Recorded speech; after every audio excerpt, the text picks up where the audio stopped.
back. You're watching Overdrive, and it's time now to take your queries on Auto Selector. Sirish joins us as always.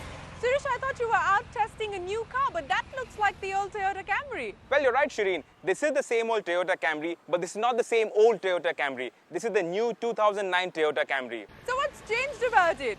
Well, there's nothing radically new about this car. It's got a minor facelift. That means it's got new xenon lamps which are styled slightly differently. It's got a bolder, more aggressive grille with more chrome. And it's got slight tweaks to the interiors, little more equipment. It's got a sunroof also. And the price has, of course, gone up. All right, that was the new Toyota Camry. On to our first question now. This comes into us from Rohit Mehra. He writes into us from Bengaluru. He says he's really impressed by our small car comparison at high altitude. He plans to buy himself a hatchback soon. He's keenly looking at the Maruti Ritz Petrol and the Honda Jazz. Which of the two would you suggest given the conditions of high city usage in bumper-to-bumper traffic? So it's Ritz and the Honda Jazz.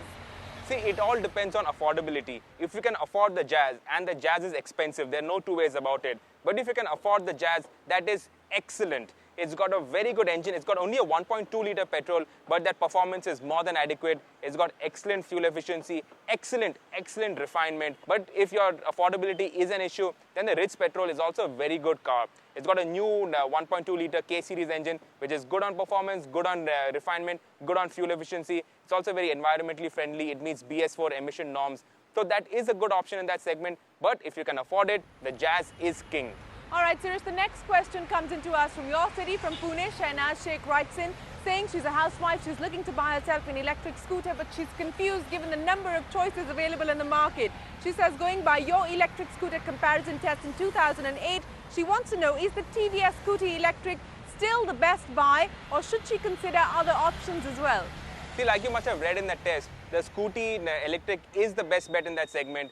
Other bikes are mostly Chinese electric scooters which have come down to India and have been rebranded, and they're not very good on quality. The TVS is good on quality because, of course, it's made by TVS, it's made for Indian customers, and it's made by a reputed Indian company. And even the performance is much better. It overall feels like a much better scooter to ride. And that's not something you can say about electric scooters today. Well, that wraps up Auto Selector for this week. But remember, keep those questions coming in. It's time now for us to take a look at what's making news in Overdrive Garage. Remember, this is the segment where we tell you about the long-term impact of ownership of vehicles. The Overdrive team has a fleet of cars and bikes. We put these cars through unimaginable tests, through different kinds of terrain, weather conditions, and we tell you at the end of it how these cars and bikes held up. Here's Sirish with the Skoda Laura TSI.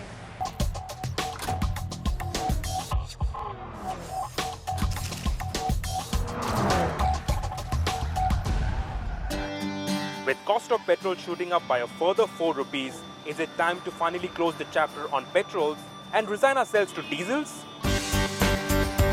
Look at the prices. The 1.8 TSI Laura Elegance is 13.18 lakhs. The diesel 1.9 TDI is 13.5 lakhs. And that's the task we set out for ourselves, to find out if petrols are completely irrelevant in this day and age of excellent diesel engines. You see, prior to the Laura, I had the diesel C-Class, and before that, the diesel 3 Series.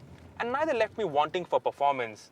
But after driving this petrol engine, this 1.8 TSI turbocharged petrol, I'm reminded why I love cars so much. Skoda was the first company in India to introduce a turbocharged petrol engine in the old Octavia RS.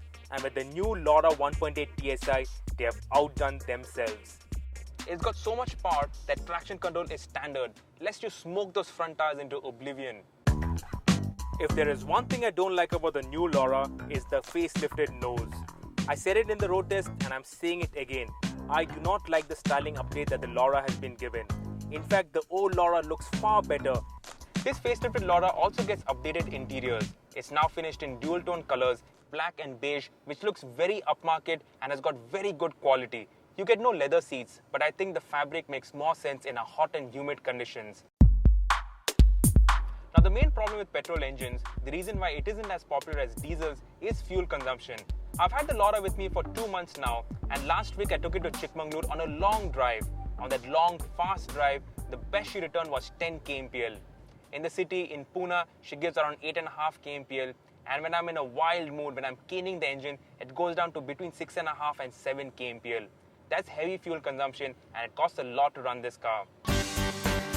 What we also do in the OD Garage section is monitor long-term running costs, service costs, quality, reliability, and everything in between.